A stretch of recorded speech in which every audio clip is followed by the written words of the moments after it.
This is your coffee break.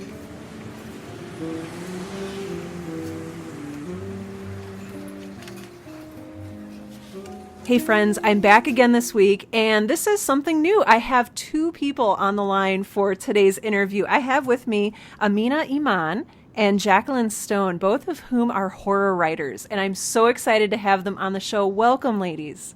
Thank you so much. This is going to be really fun. So I kind of want to have this be just sort of a three-person conversation about writing and the love of writing and the horror genre. Both of you have published multiple novels. Is that correct? That is correct. I have 14 now, and Jaqueline has 3. Oh, my gosh. That's pretty good. 3 in a year, though. Yeah, I'm getting up there. Oh, my gosh. This is incredible. So I'd like to hear how both of you got into writing, and especially writing horror, because that's not something that's like usually associated with something that women write. I mean, it should be, because I also write horror, but I'd love to hear your author journeys. And either one of you can go first. Just introduce yourself a little bit and tell us a little bit about your story. Okay, I'll go first. This is Aminah, and Hi, Aminah. I started, honestly, if we're being honest, this is horrible, but when I was younger, I used to, kind of tell my siblings horror stories because, I was a bit twisted as a kid, but I was a middle child. Oh, yep. Right? Okay. So, I had to find my place, and my place was kind of the twisted. And so I grew up and I changed careers, and I got married, and I had children. And then I went back to what I loved, which was writing and horror. And but before that, like, my father used to take us to like the drive-in, and everything we saw was like, Friday the 13th and Nightmare on Elm Street, and I thought, I could do that. I can do that. So that's how I started. And my first book was Lilith, My Genesis, which is about Lilith, the first wife of Adam. And I kind of just gave it a spin. And I thought, well, if I was expelled from the Garden of Eden and replaced, I'd be kind of pissed. Yeah. And so I made her mad, and she was vengeful and angry. And yeah, so that's kind of how I started. What about you, Jaqueline? Alrighty. Hi, I'm Jaqueline Stone, and I would like to say and have this go on record. I did not know I was writing horror. I wrote literally what popped into my head, and Amazon had it under occult and horror, and I'm oh my God, people are searching under these titles and are finding my book. It's horror, though. I didn't even know. Like, I guess that's how you can say how twisted I am, that I wrote a lot of gory killer scenes and didn't find anything wrong with it. But as far as I love it. But other than my personality, I've always been great at writing. Did I know it was a gift and that I would want to do it as a career? No. It was more of, I can always do it for for assignments, short stories. Mm-hmm. And then I got a great idea, and I actually called Aminah and tried to tell her about it. And she was like, you know what? That's a great idea. Why don't you write it instead? Yep. And that's how my first novel, Falling, came. It actually took me like 2 years to write it. And it was so funny because I just remember Aminah saying, Jaqueline, this is a screenplay. This is not a book. I was like, well, how do I write it? And she was just like... She wrote so vividly, though. Like, you could literally see... The words disappeared. They literally disappeared off the pages, and I thought, you know what, this is so much like a screenplay, so we have to, we're going to save the screenplay, because yes, this can be a movie, but we have to get it down to book form, because I'm telling you, her words, they pop off the page, and you just, you see, it's true, you see, like, the fallen angels kind of like going at each other, and you have to turn the lights on, love it. It's kind of scary.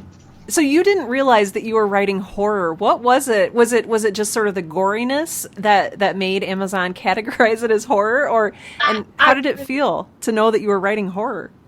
I literally called Aminah because I was checking on my numbers, and I called her and was like, "Why am I number 52 in occult?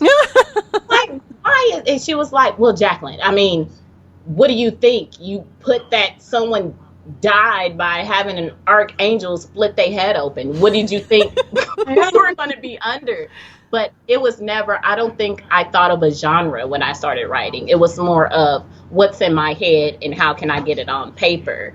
And reading Aminah's books throughout my whole entire life kind of was like, put things in perspective. Like, yeah, if I'm going to write, I'm going to be raw like this. I'm not going to sugarcoat anything. I'm just going to go straight for the jugular, because that's how she wrote. And that's kind of what inspired me. So I kind of piggybacked off of her energy when I wrote. I talk a lot on the show about mentor relationships. Jaqueline, would you say that Aminah has been a mentor to you? Yes, even without her knowing it.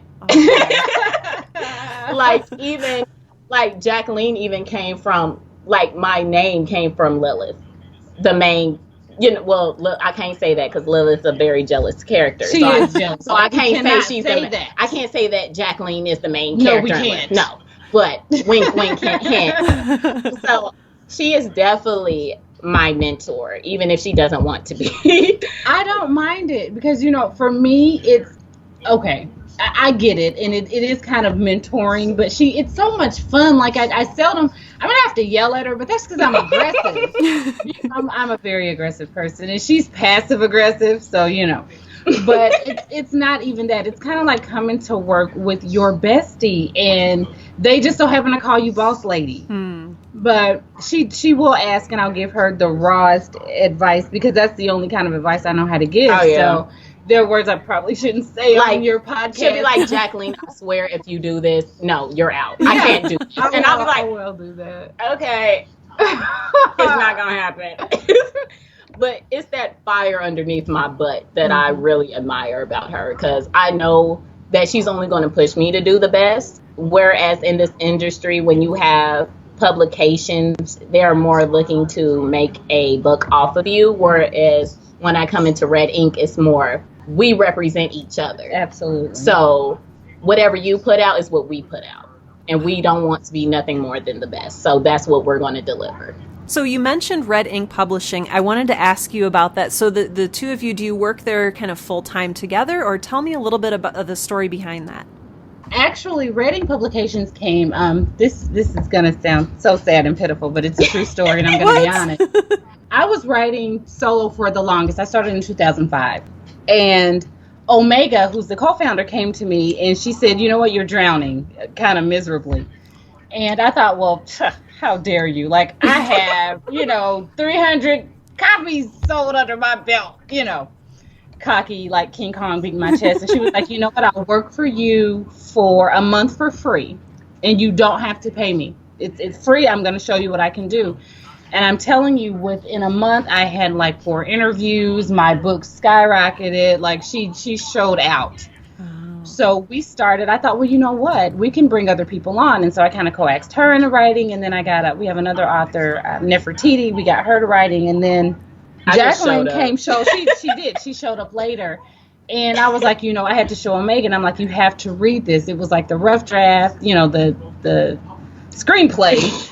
I was like, you have to read this because it's phenomenal. And so we brought her in. But I'm telling you, just Red Ink was kind of like Omega was my lifeboat. Like, she showed me what I could do and how I could do it, where I thought I was because I'm so, I like to be alone. I worked very well alone, or so I thought. If you ever read Sari, and Sari, you would you get a better understanding. When she came, she showed me, I thought, well, we can do what you've done for me, we can do for other independent horror female authors. And we're not going to just stick with female, but we wanted to show the empowerment of women in horror. So when she came to me and she helped me out, I thought, well, you know what, I could start a company with you and like not feel bad about it at all.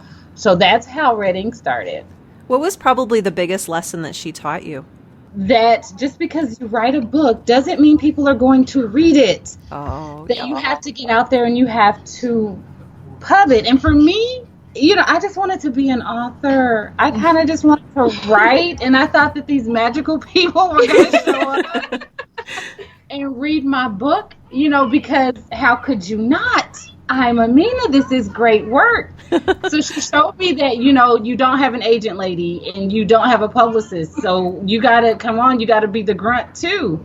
So that was like the biggest lesson of her showing me that I have to get out there and I have to be personable and I have to show people who I am and not just kind of hide behind my door, which I enjoy so And very Omega much. plays no games. Omega will write me and be like, listen, okay, you need to have an idea for your book cover or you just won't get one. I was like, okay, you got it. You'll have it by this afternoon. And she's like, so she pushes us, and she pushes us to promote and to get out there and talk to our fans and be real people, which I thought I was being a real person behind my four walls. I really did. I thought that.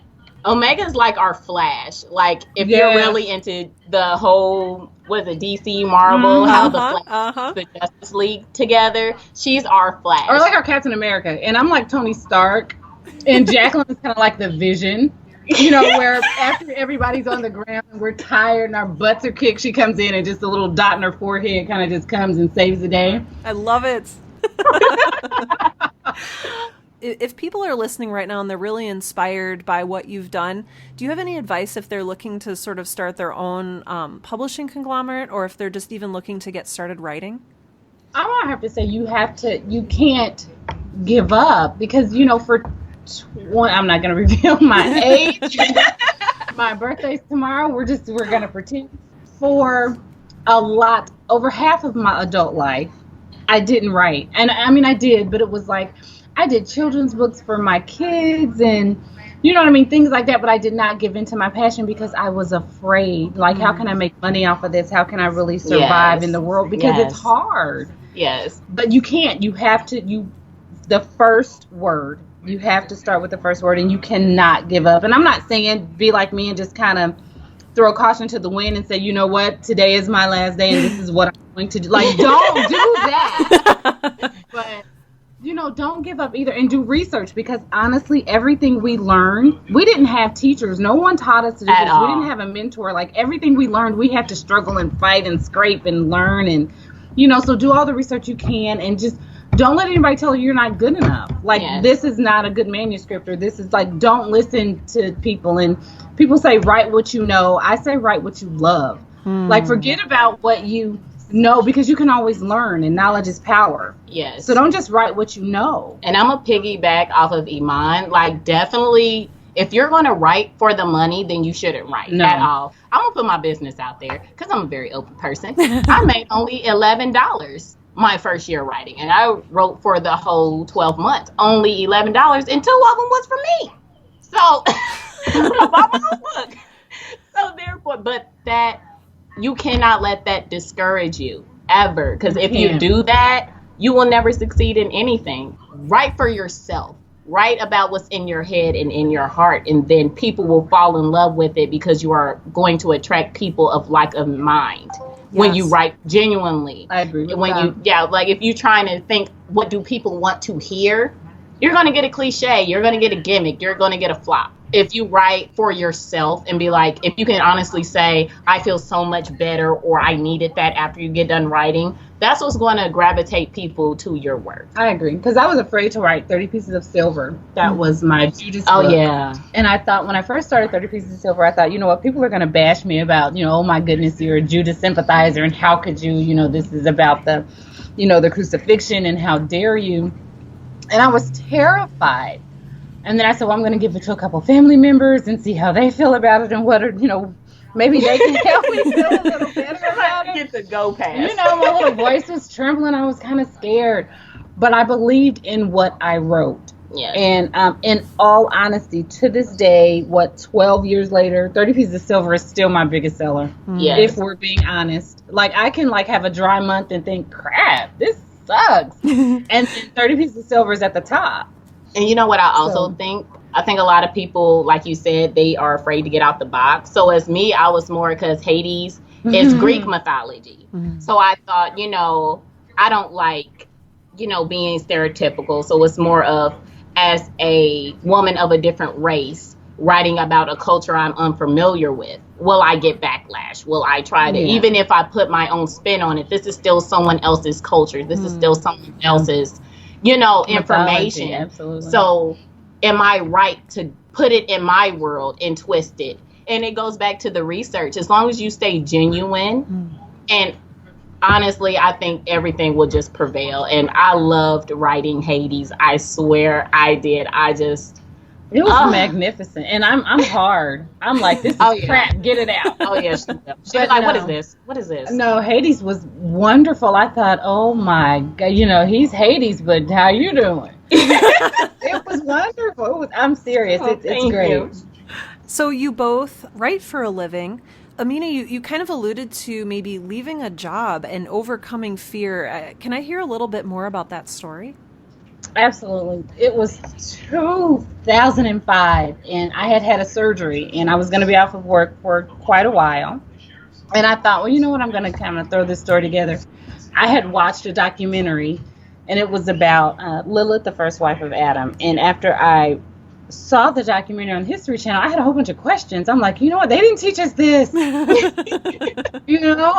grandfather's Jewish, so, I'm like, okay, this is a sign, you heathen.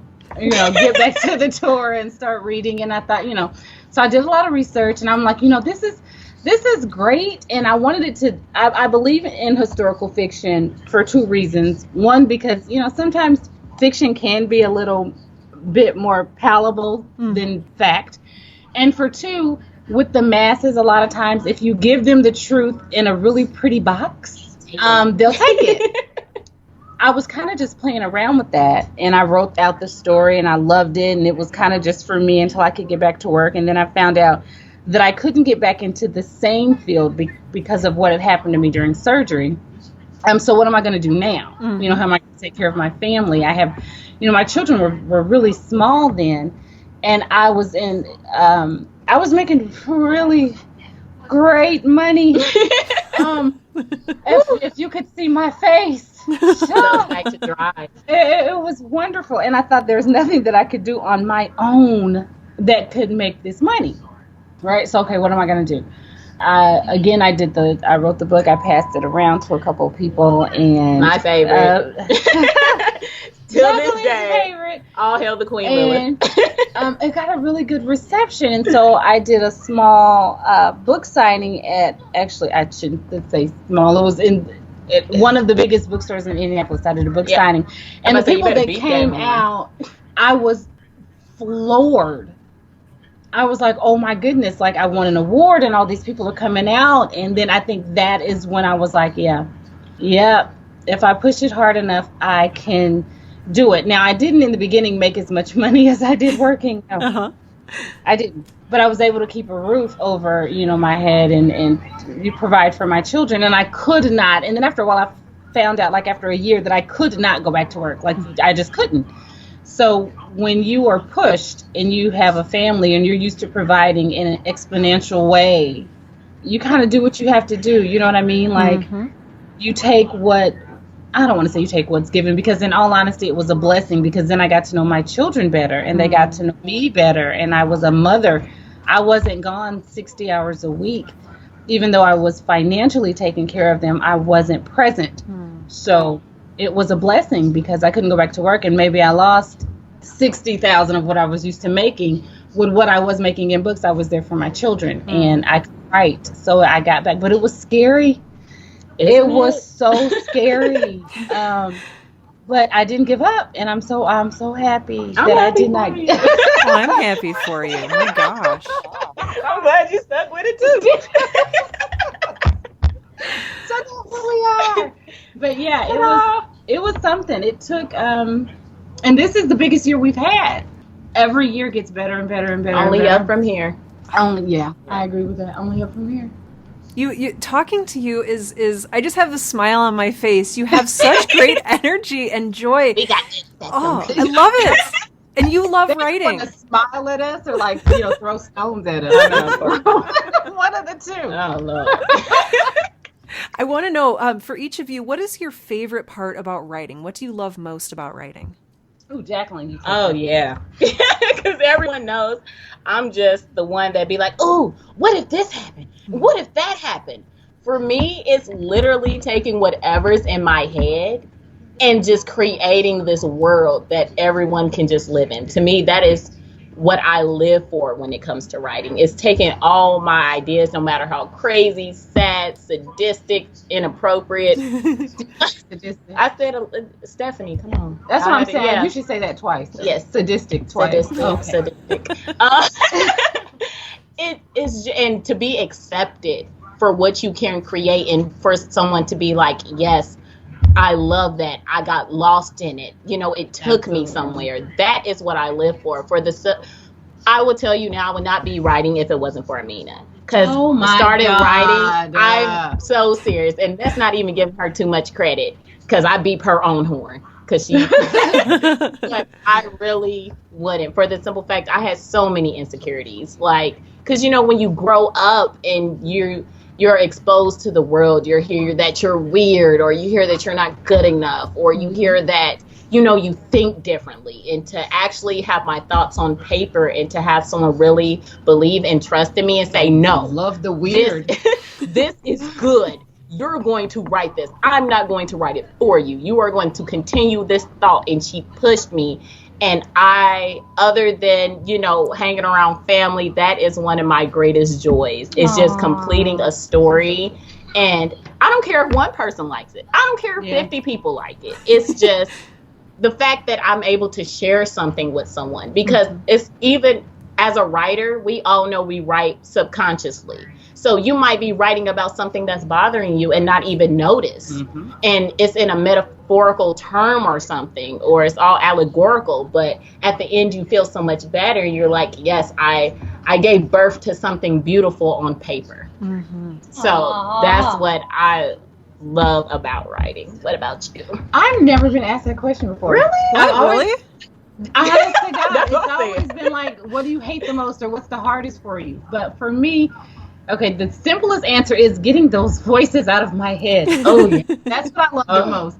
But it's that story that you have bubbling in. And I know I've heard like one or two authors say this, and I don't know if everybody gets it, but like my characters literally write the story for me. Oh, yeah. Mm-hmm. So my favorite part is to like give them a voice. That even my non-historical fiction, even just my straight fiction, just to give those characters a voice and have it come out, that is my favorite part. And you know, the pub parties don't hurt either. we get cake, and you know, I'm the chef at the pub parties. Yeah. I cook all the gumbo.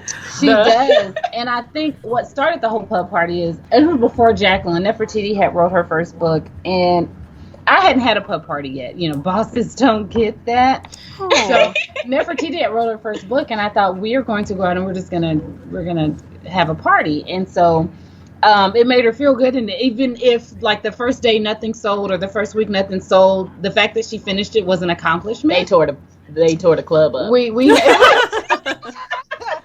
So yeah, the pub parties are kind of up there with giving the characters a voice as far as my favorite part. Yes. Yeah. Food never hurts. Food never hurts. Food makes everything better.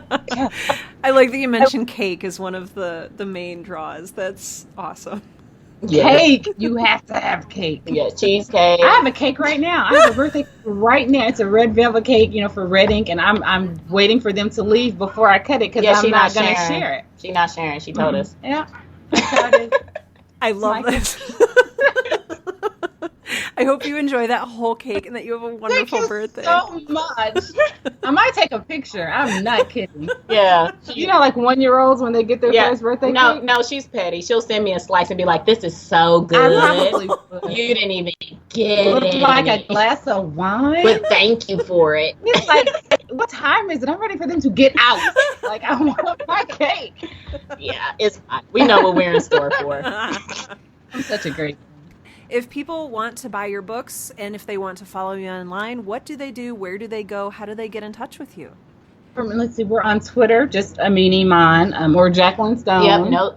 I'm about to say no. See, it's fine. I understand. You're gonna find me either way. Okay. We got and we're on Twitter. I'm on. Let me see. Twitter, Instagram, Facebook. Yeah. We actually have a few Pinterest pages. Oh. I believe that's under Red Ink. Yep. And Red Ink pub.tk is also, you'll get everybody. So everyone in Red Ink, you can definitely find their books, not just Aminah and I. You can find Omegas, Nefertiti's, and And from there, I think you can actually click on our links on the readingpub.tk, and then you can click on each individual author's link, and it'll take you to their own personal webpage. Perfect. I will be sure to include links to everything in the show notes for today's episode.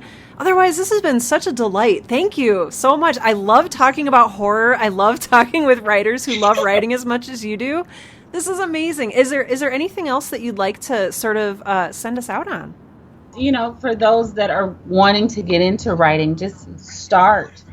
It starts with one word, and it sounds corny. And if I had heard that like 15 years ago, I probably would have turned, off the podcast. But it's true. It starts with one word, and you have to write for yourself first, as Jaqueline said. You really do. And then it's kind of like if you build it, they will come. I mean, you have to promote, obviously. Yeah. Mm-hmm. But you have to start with the book, and it has to be something that you love to do. And just do it. I mean, honest to God, just do it. And I would tell people there is no real definition for being a writer. You can write in your journal every day and be a writer. You can write and never publish anything and still be a writer. You can write screenplays. You can write short stories, poems. It's just infinite. So if that's what you love to do, follow your natural gift, and it will lead you to your own success. So that's what I would say. Even if you are scared to write, follow that natural gift that you fall in love with easily, naturally. It could be, a lot of people like to do selfies now. You're a natural photographer and don't even realize it. Go with it. Even if it's writing, if you write every day, it just has to be for you. Aminah, Jaqueline, thank you so, so much for your time today. I cannot wait to share this episode with my listeners. I cannot wait for them to go out and buy your books. I hope that you have a wonderful evening. Happy birthday, Aminah. Enjoy your cake. Thank you so much. I will. I know, without me. She's on. Wait till I swear, Sarah. It's like I'm looking at the clock. My birthday at 8 was my cake. She's gonna be like, interview's over, you can go. Leave. Everybody out of here. Closing early. You ladies are so wonderful. Sarah, I hope to hear from you soon. All right, keep in touch, please. We will. Thank you. Thank you. Thank you. Good night, and have a great evening.